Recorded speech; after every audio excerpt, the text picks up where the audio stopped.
Hey, welcome to this deep dive on how kids process trauma. Ooh, that's a tough one. Yeah. But, clearly you're here, so you care about helping kids heal too, which I love. Absolutely. So I've got these excerpts from a book, and get this, an actual recording of a therapy session. Wow, combining theory with like a real example, Right. that could be really helpful. It's awesome. It's really cool. Yeah. And the book talks about this program called SITCAP. Okay. It stands for Structured Sensory Interventions for Traumatized Children, Adolescents, and Parents. It sounds like Star Trek, but it's doing great things. It does sound very futuristic. Yeah. But it's fascinating how often we think about therapy as words. Right. But for kids who've lived through trauma, that's not always the way to go, right? Yeah. Sometimes those experiences are just like too much to put into language. Yeah, and that's where drawing comes in. Yes. This idea of drawing really stood out to me in the materials. Hmm. In the therapy recording, there's this girl, Andrea. Okay. She saw her sister get murdered, Oh my goodness. and she hadn't cried once in the year since. Wow. And it was through drawing a whole year later that she finally let those emotions out. It's like drawing unlocks something. It's crazy. Yeah, it helps kids externalize those implicit memories, the feelings they might not even have words for, you know? Right, they're buried deep, but drawing gives them a way to express them. Exactly, and they're giving them a form. Right. Like even stick figures can be that bridge. It's powerful stuff. It is. So powerful. Think about it, putting those memories into a concrete form, Yeah. even if it's just a simple drawing, gives children a safer distance to explore those emotions. Yeah. It's not happening to them right now. It's on the page. Okay, so SITCAP. Yeah. It sounds like it goes way beyond just having kids doodle. Yeah.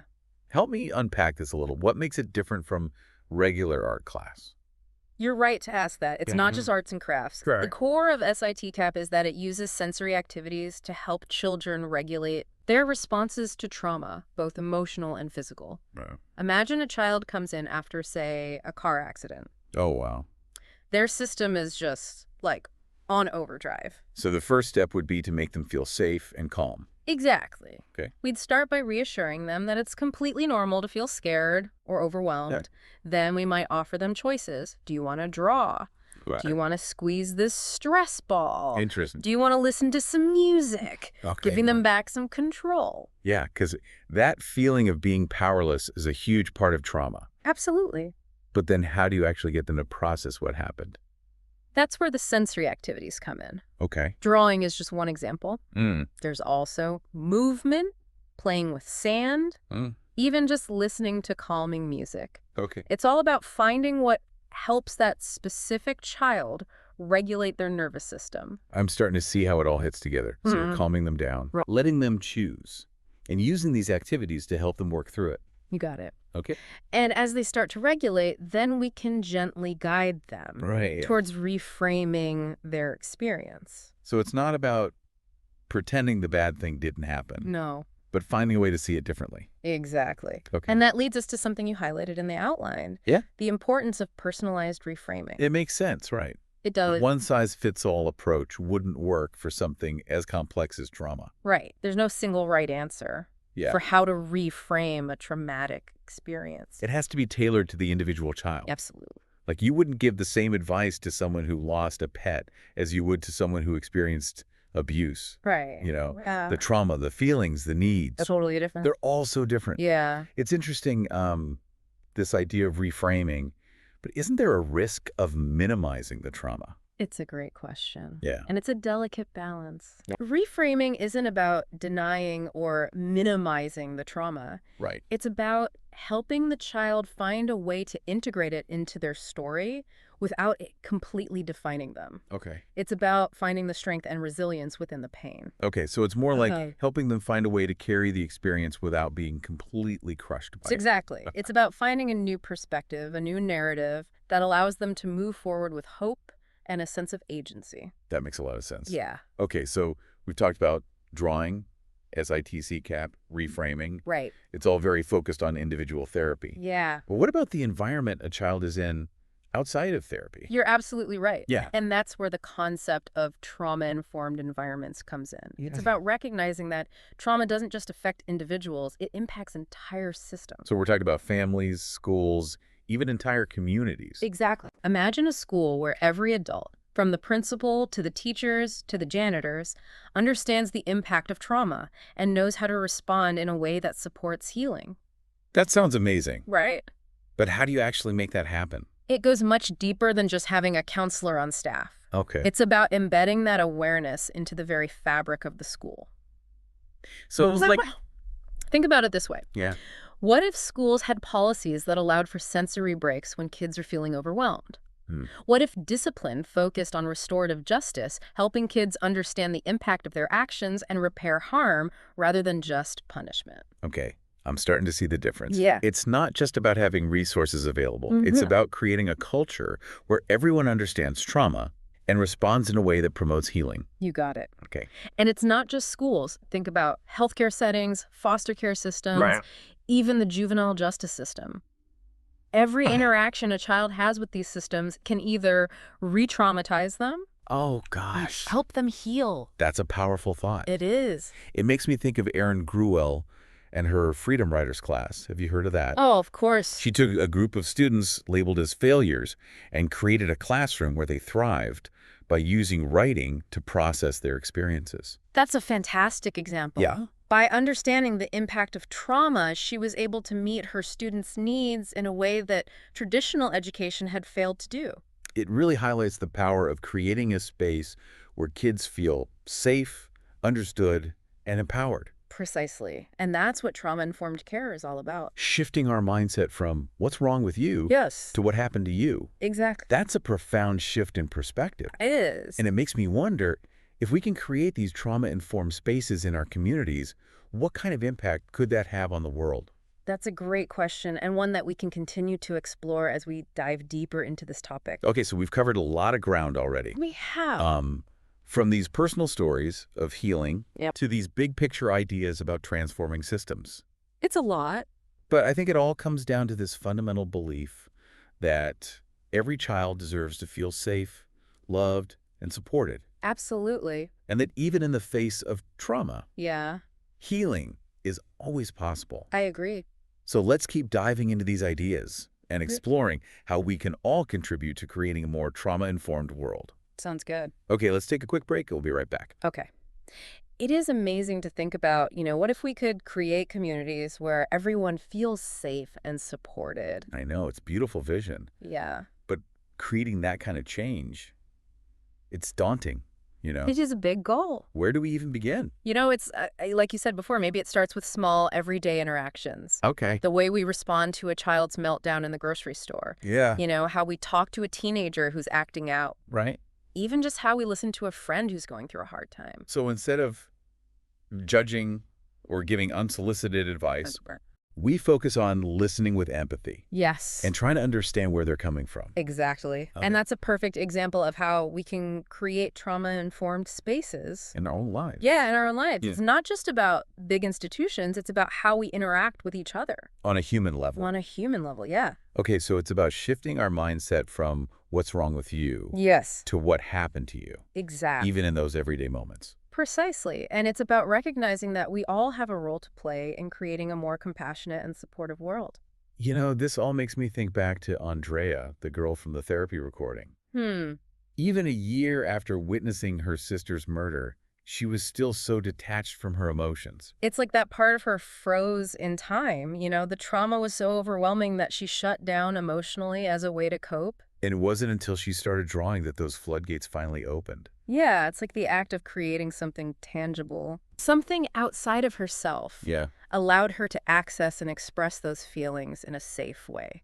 It's incredible. It is. And it's not only that, those sensory interventions, they provide a safe outlet for those bottled up emotions to surface, but they can also help children make sense of what happened to them. Because trauma can shatter a child's sense of safety. Yes. And predictability, right? Absolutely. Like suddenly the world doesn't feel like a reliable place anymore. Right. And that's where something like SITCAP can be so helpful. Right. It provides a framework for understanding and processing those fragmented experiences. Like in the case of Peter, who Yeah. drew hurt as a ripped-up stomach. Right, exactly. It gave him a visual language for his pain. It did. It gave him a way to communicate what was happening inside when words weren't enough. And that communication is key, right? It is. It allows for connection, Yes. understanding, Yeah. and ultimately healing. Precisely. Trauma thrives in isolation and silence. And by helping children express themselves, whether through words, art, movement, or whatever works for them, Yeah.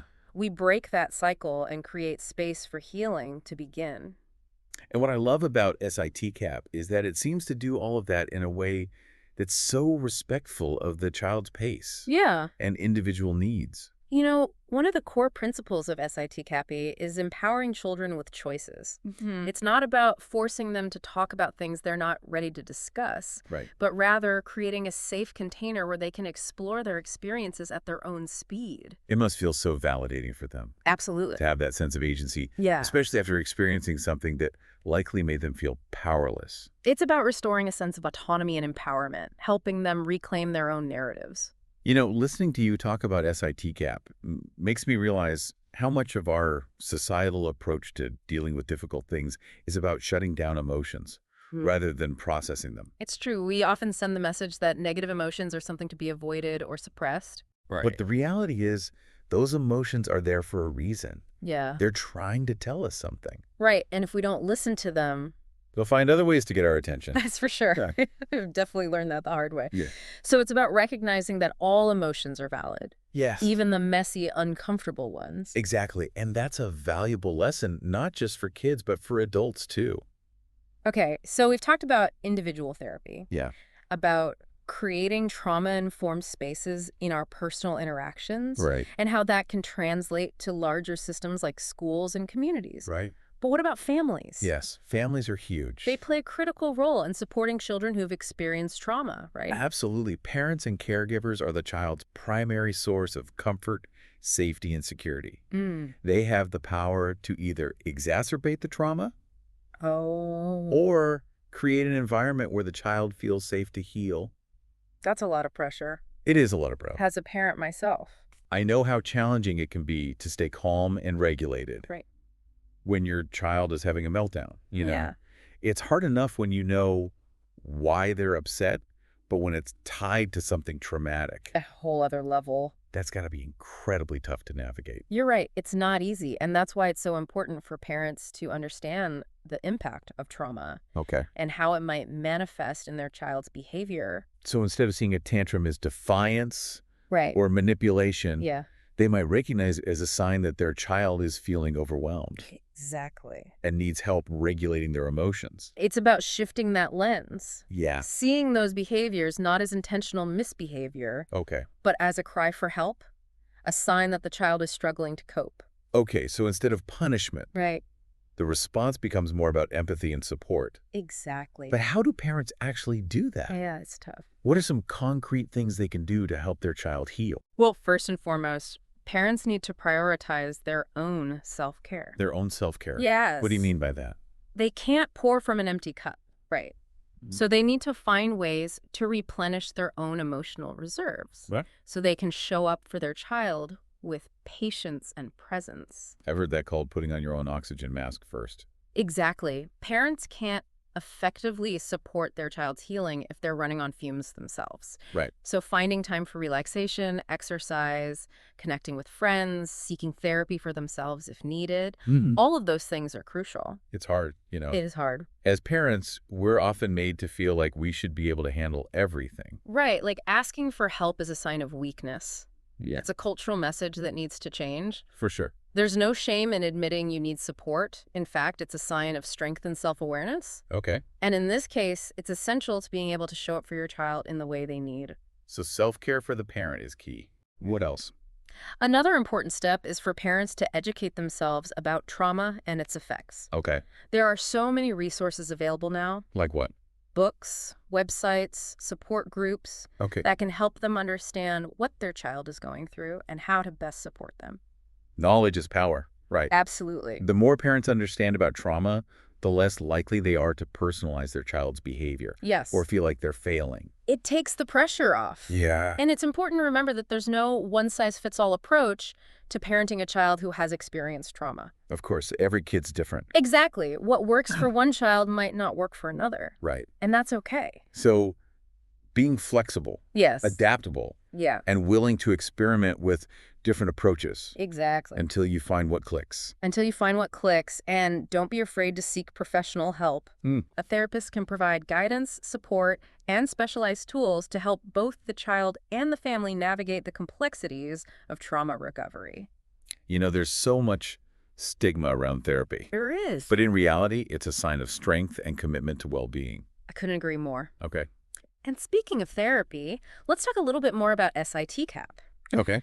The source material mentioned that it goes beyond traditional talk therapy, Yeah. incorporating sensory activities and other creative interventions. It seems so much more engaging for kids, It is. especially those who might not be ready or able to talk about their experiences directly. You know, one of the things that makes SITCAP so unique and effective is its emphasis on engaging multiple senses. Okay.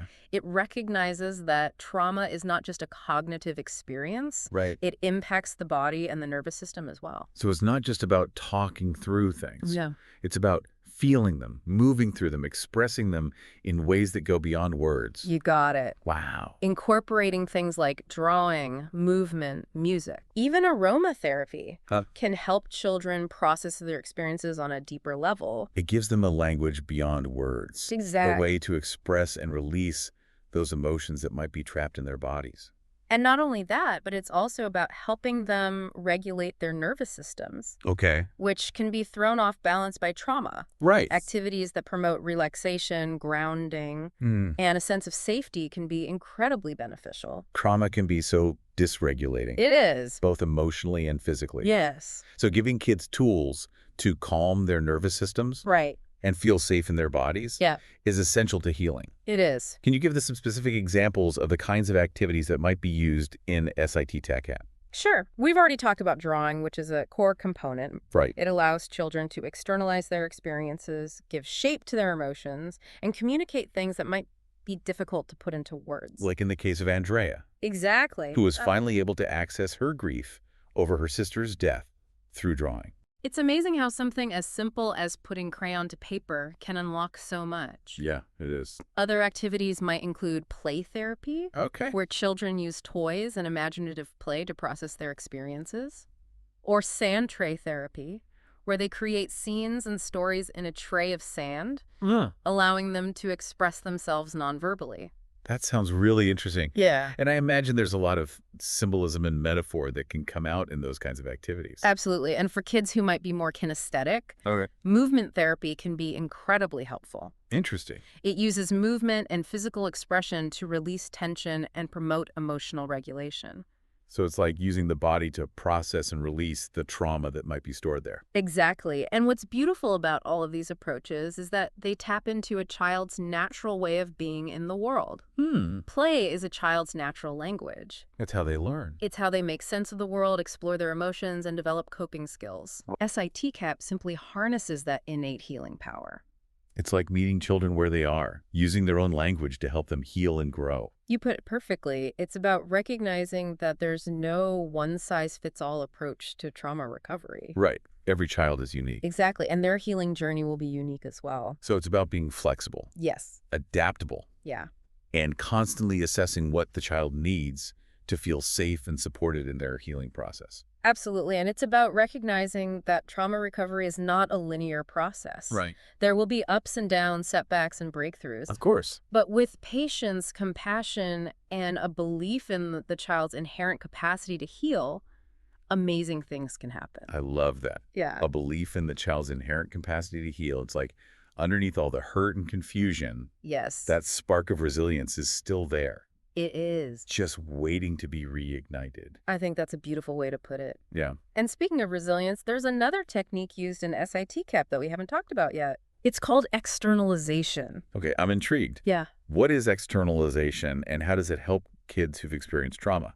Essentially, externalization is about helping children see their trauma as something separate from themselves. Oh, okay. It's about recognizing that the trauma is something that happened to them. Mm. It's not who they are. So it's like creating some distance between the Exactly. child and the experience, Exactly. so it feels less overwhelming. Less overwhelming and all-encompassing. Now encompassing. Yeah. Okay. This can be done in various ways, like through storytelling. Okay. The child might create a story about the trauma, giving it a character and a plot, almost like they're taking the experience outside of themselves and putting it onto the page. That's fascinating. Yeah. It's like they're turning the trauma into something they can observe Yes. and interact with, Yeah, rather than something that's consuming them from the inside out. exactly. And that shift in perspective can be incredibly powerful. Hmm. It allows them to talk about the trauma, explore it, even challenge it. Yeah. Without feeling like it's defining them. And I can imagine that feeling of control Yes. and agency can be really empowering for kids who have felt so powerless in the face of the trauma.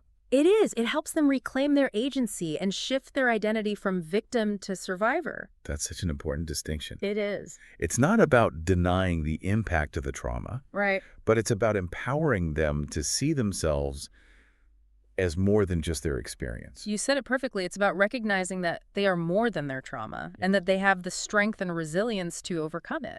It's like planting a seed of hope, Yeah. a belief in their own capacity to heal and thrive.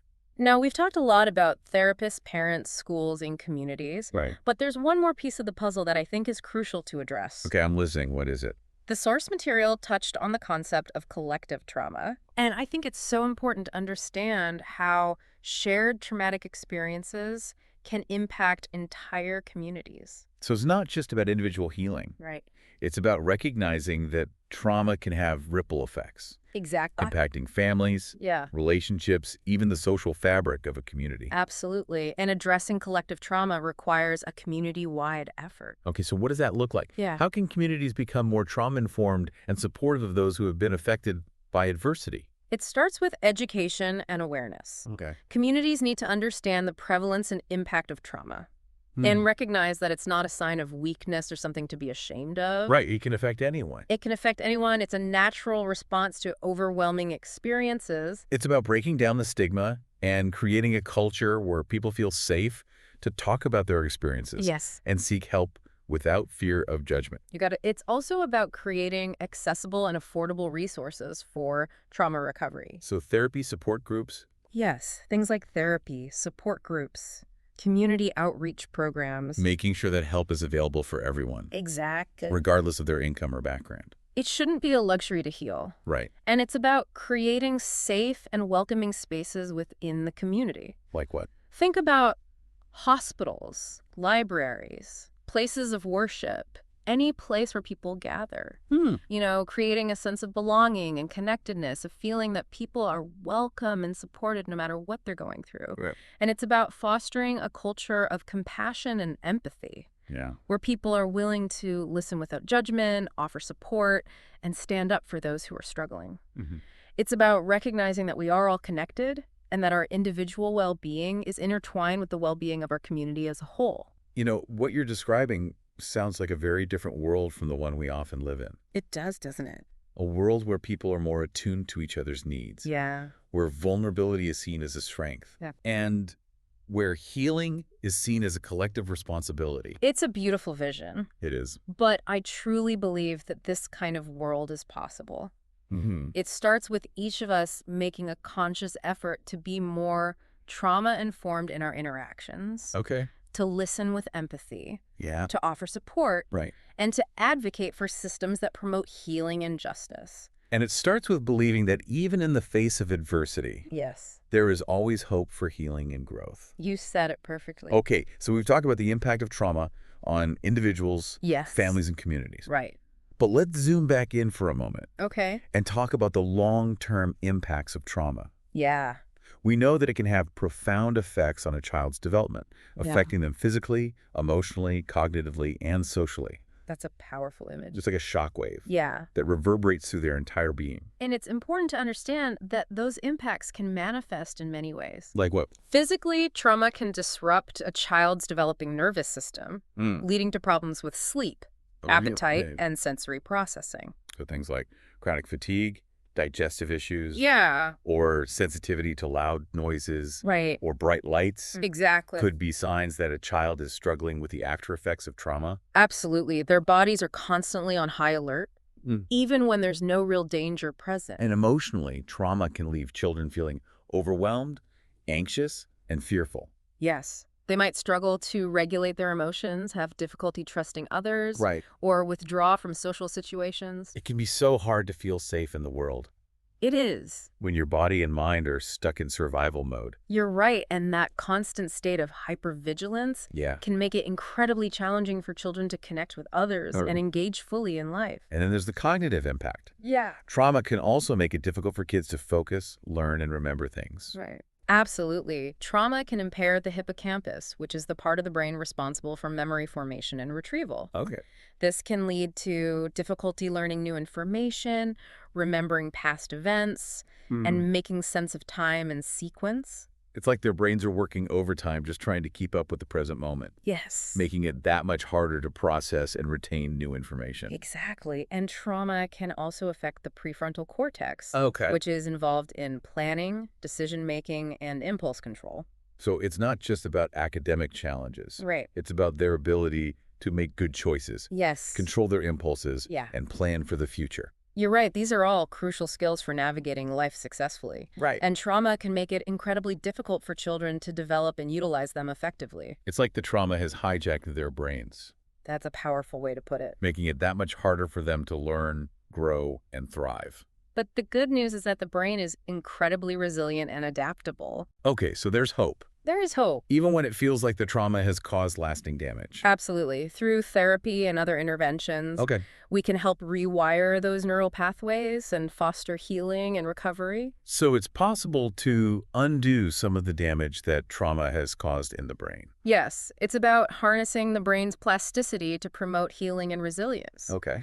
We can help kids develop new neural pathways, new ways of responding to stress and regulating their emotions. It's like creating detours around those damaged areas of the brain, building new connections that allow them to function more effectively. That's so encouraging. It is It encouraging. gives me hope that even if a child has experienced significant trauma, Yeah. it's not a life sentence. It's not a life sentence. With the right support, they can heal and thrive. Exactly. And that's where interventions like SITCAP, with its focus on sensory experiences and emotional regulation, Right. can be so impactful. Yeah. It's not just about talking through the trauma. Yeah. It's about helping children rewire their brains and bodies to feel safe and connected again. It's a powerful reminder It is. that healing isn't just about the mind. Right. It's about the body, Yes. the nervous system, Yeah. the very structure of our brains. Exactly. And speaking of healing, there's one more story I think we should talk about Yeah. before we wrap up this part of our deep dive. Yeah, I'm listening. The story of Maya. Okay, tell me about Maya. Maya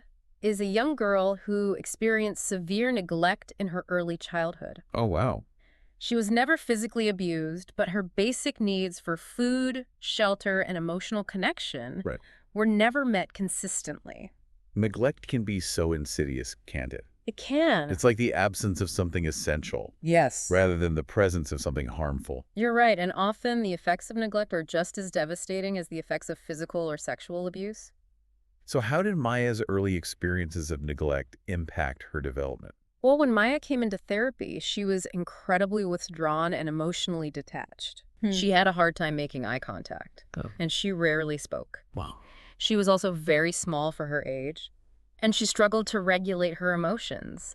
She would often fly into rages or have uncontrollable crying spells. It sounds like she was carrying so much pain, She was. so much unmet need. And she had learned to cope by shutting down her emotions and disconnecting from her body. Wow. She had learned that the world wasn't a safe place, that her needs wouldn't be met, and that it was better to just shut down than to risk being hurt. It breaks my heart to think about a child feeling so alone and unsafe in the world. It is heartbreaking. What kind of approach did her therapist take to help her heal? Maya's therapist recognized that the first step was to create a sense of safety and connection. She used a lot of non-directive play therapy, simply providing Maya with a space to be herself, Okay. without judgment or expectation. So just allowing her to explore and express herself at her own pace Exactly. without feeling pressured to talk or perform. Exactly. And as Maya began to feel safer, she started to open up more. Okay. She started to show more interest in the toys, and she would occasionally make eye contact with her therapist. It sounds like she was starting to feel seen and heard for the first time in her life. She was, and that was a huge step in her healing journey. Yeah. As the therapy progressed, Maya's therapist started to incorporate more sensory-based activities, like playing with sand, drawing, and listening to music. Okay. These activities helped Maya to connect with her body, regulate her emotions, and begin to process some of the trauma she had experienced. I can see how that would be so helpful. Yeah, Trauma often leaves people feeling disconnected from their bodies. right. So those kinds of activities can help to reestablish that connection Absolutely. and create a sense of grounding and safety. Exactly. And as Maya began to feel more grounded in her body, Yeah. she was able to start processing some of the painful emotions she had been carrying for so long. Did she ever talk about her experiences directly? She did, eventually, but it took time and patience. Maya's therapist never pushed her to talk about her trauma before she was ready. Right. She simply created a space where Maya felt safe enough to open up at her own pace. It's amazing how powerful that sense of safety and trust can be in the healing process. It really is. And as Maya started to share her story, Yeah. she began to realize that she wasn't alone. Mm. She began to understand that her experiences were not her fault Right. and that she deserved to be loved and cared for. It's like she was finally able to rewrite the narrative she'd been carrying for so long. Yes. The narrative that told her she was unworthy and unlovable. Exactly. And as she began to embrace a new narrative, Yeah. a narrative of resilience and hope, she started to blossom. It's beautiful to hear how her story unfolded. It is. It's a reminder that even in the face of profound adversity, healing is possible. It is possible. It's possible to move from a place of pain and disconnection to a place of wholeness and joy. And Maya's story also highlights the importance of early intervention. Right. The sooner we can identify and address the impact of trauma, Exactly. the better the chances of preventing long-term negative consequences. It's like if we can catch those wounds early and provide the right support, Yeah, we can prevent them from becoming deeper and more entrenched. exactly. And speaking of early intervention, I think it's time we delve a little deeper into the neuroscience of trauma. Okay. I know we touched on it briefly earlier, but I think it's worth exploring in more detail, Okay. especially in the context of understanding the long-term impacts of trauma on the developing brain. I'm ready for that. Yeah. As I mentioned before, I find this area of research fascinating Yeah. and a bit mind-boggling, to be honest. It is remarkable. It's amazing to think that experiences can actually alter the physical structure of our brains. And I think it really underscores the importance of treating trauma seriously. It's Right. not just something that people can get over with time and willpower. Right. It's a real, tangible phenomenon that affects the very architecture of our brains. So to recap, trauma can cause changes in the amygdala, Yes. the hippocampus, Right. and the prefrontal cortex, Exactly. which can lead to a whole host of challenges, from emotional dysregulation to cognitive impairments to difficulty with impulse control. Exactly. But as we discussed earlier, the good news is that the brain is incredibly resilient and adaptable. Okay, so there's hope, There's hope. even when it feels like the trauma has caused lasting damage. Absolutely. Through therapy and other interventions, Okay. we can help rewire those neural pathways and foster healing and recovery. So it's possible to undo some of the damage that trauma has caused in the brain. Yes, it's about harnessing the brain's plasticity to promote growth and resilience. Oh. We can help kids develop new neural pathways, new ways of responding to stress and regulating their emotions. Okay. It's like creating detours around those damaged areas of the brain, building new connections that allow them to function more effectively. That's so encouraging. It is encouraging. It gives me hope that even if a child has experienced significant trauma, Yeah. it's not a... Yeah. Okay, we're back, ready to wrap up this deep dive into trauma. It's been a journey, hasn't it? It has. It's been a lot. A lot to process. Yeah. From these intense stories to, like, the science of how the brain changes. Yeah, it's heavy stuff. But I think it's important to remember that amidst all that, there's also this incredible sense of hope. Absolutely. Like, the human capacity for healing is amazing. It really is remarkable. And that's what I want to focus on this last part. Like, what can we actually do with all this knowledge? Right. How do we take all this and turn it into action? Yeah. Not just for ourselves, but for the people around us, you know? That's the big question. And thankfully, I don't think it requires like grand gestures, Right. or becoming a therapist overnight. Okay. It starts with small, everyday acts of awareness, Mm. empathy, and compassion. So those seemingly insignificant moments, those interactions where we have a choice to either perpetuate trauma or foster healing, Yeah. those actually matter. They matter more than you might think. Wow. It's about being mindful of how our words and actions might impact others, especially those who may have experienced trauma. Okay, give me some examples. Sure. What are some tangible things we can do in our daily lives to create more trauma-informed spaces? Let's start with something we all do, listening. Okay. But not just passively hearing words, but truly listening with intention. Okay, so what does that look like? When someone shares their experiences, especially if it's difficult or painful, resist the urge to jump in with advice or try to fix things. So instead of saying, oh, you should try this, or I know exactly how you feel. Yeah, all those things we tend to do. Right. It's more about creating a space for them to feel heard and validated without judgment or interruption. Okay, so it's more about conveying that their experiences matter, that their feelings are valid, and that they're not alone. You gotta. Sometimes the most powerful thing we can do is simply offer our presence and our empathy. Yeah, sometimes just being there is enough. But what about those times when someone's behavior is challenging or even triggering, Right. I'm thinking about like kids having meltdowns Yeah. or maybe a friend reacting in a way that seems kind of out of proportion to the situation. Absolutely. We know trauma can manifest in ways that aren't always obvious. You're right, and that's where things get tricky. Right. When someone's acting out, getting aggressive, withdrawing, it's tough not to take it personally. Oh, for sure. But it's crucial to remember that those behaviors are often a communication of distress, not a personal attack. Yep. Like their internal alarm system is going off, even if there's no obvious danger in that moment. So instead of reacting defensively or trying to shut down the behavior, we should try to see it as a sign that the person is struggling and needs support. Exactly. It's about shifting our perspective from what's wrong with you Right. to what happened to you, Even when it's hard. even when it's hard. Yeah. And it's about responding with compassion and curiosity rather than judgment or punishment. So asking ourselves, what need is this behavior communicating? Right. Maybe they need reassurance. Maybe they need space. Right. Maybe they just need someone to sit with them in their distress without trying to fix it. That's a really different way of looking at things. It is. It requires a lot of patience Yeah. and understanding, especially when we're caught up in our own reactions. And it's important to recognize that everyone copes with stress and adversity differently. Yeah, for sure. What works for one person might not work for another. Right. And that's okay. So being flexible, adaptable, and paying attention to what the individual needs in that moment, Exactly. rather than trying to impose our own solutions or expectations. Precisely. And sometimes the most helpful thing we can do is simply offer our presence, our support, and our belief in the person's inherent capacity to heal. We don't always have to have the answers We don't. or know the right words to say. Just being there can be enough. Sometimes it's all it takes. This conversation has really highlighted for me the interconnectedness of individual healing, family support, and community resilience. I like that. It's like those three elements are woven together, They are. each one impacting the others. Trauma doesn't exist in a vacuum.